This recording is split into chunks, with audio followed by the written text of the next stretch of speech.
I remember si Senwin was pushing for this as soon as we got back from the pandemic. At sabi niya, masyadong malaki ang nawala sa ating mga estudyante at kailangan we need to make up for lost time.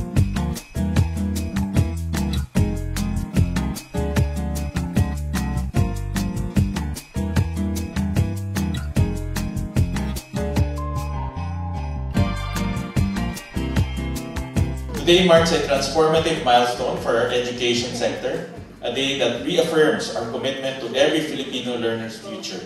As we sign the Implementing Rules and Regulations of the Academic Recovery and Accessible Learning Program Act, or ARAP, we are paving the way to fulfill a promise we gave to every Filipino learner, especially those who are struggling in their lessons in reading, mathematics, and science, to be given a free and effective national learning intervention program to ensure that they will be able to attain competencies in their respective levels. Sa bawat batang makakabangon at magtatagumpay dahil sa ARAL Program Act, nakaukit ang kwento ng ating kolektibong pagmamalasakit para sa kanilang kinabukasan.